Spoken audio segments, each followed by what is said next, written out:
What's up, guys? This Punk Guy here. Thanks for joining me for another album review. And we got a special one for you. This one is not for the faint of heart, that's for sure. And if you've seen the title card, you know we're talking about World's Scariest Police Chase. Their third album dropped about a month ago. I know, better late than never, but now I'm doing the review for it.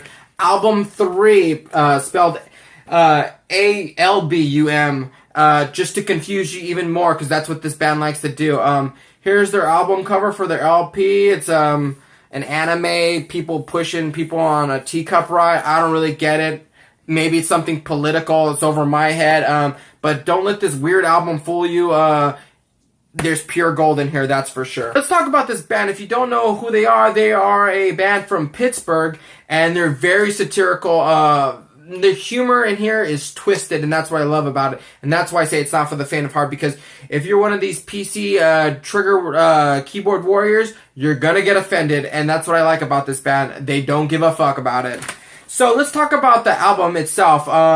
First of all, let's start off, it's a better sounding album. It's probably their best sounding album. You could tell they put a lot more into the production, the quality, not just of the lyrics, but of the sound, the structure. It's definitely an evolved sound for them, and it's really cool to see them not just do a straightforward kind of, their last album was more raw, just back and forth with the two singers, and this one they spent a little more time developing that sound, so that's great.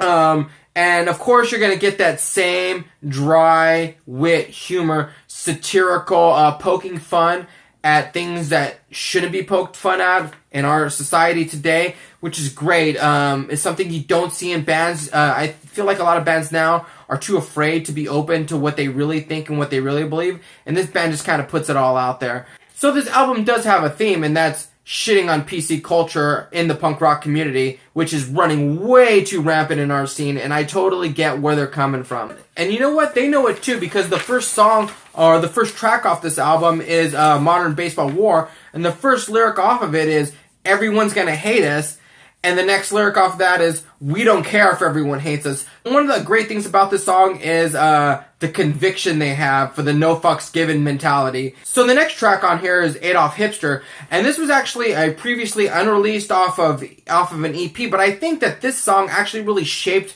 what the record was gonna sound like. And this is what I mean by a more evolved sound. Most of their songs in the last album were maybe a minute and a half. This one spends a little more time developing that sound, so it's a little deeper. When you think it's gonna go hard and fast, it starts to slow down, and then it picks up, you know, like this unique structure that's really different from any of their previous songs that is really noticeable in this song, and I like it.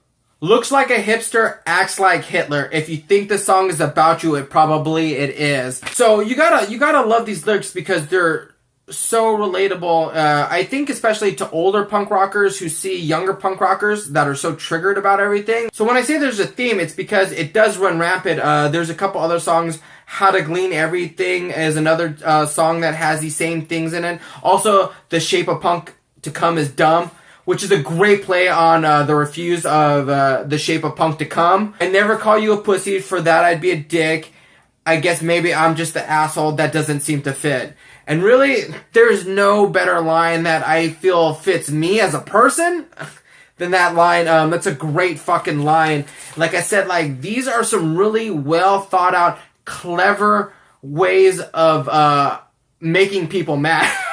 There's no other way to put it.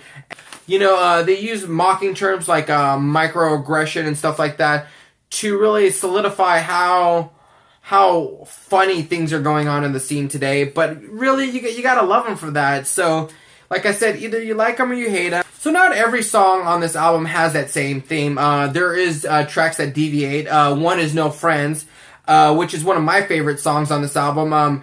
You know, they don't take the super ultra liberal left side, and they don't take the super ultra conservative right side. They say, you know, like I said, it's about racism. It's about waving the Confederate flag around. It says, yes, you have the right to do it, but you're a fucking douchebag for doing it. And you know, it says, fly your flag, you douchebag. That's the chorus, and it's true. Yeah, you have the right to do it.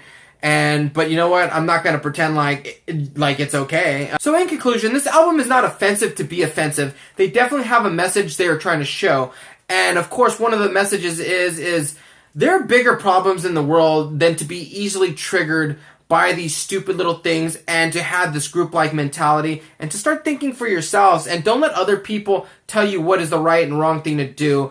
There are bigger issues in this world, and there are big problems that we should be dealing with, and so stop your PC bullshit, basically, is what it is. As the world evolves, the world changes, things are getting more and more offensive, and it's time to just poke fun at that and be a little more lighthearted and not let things get so abrasive. So sonically, like I said, they explore a little more of their sound. A lot of the songs are a little bit longer. There's more bridges, more breakdowns.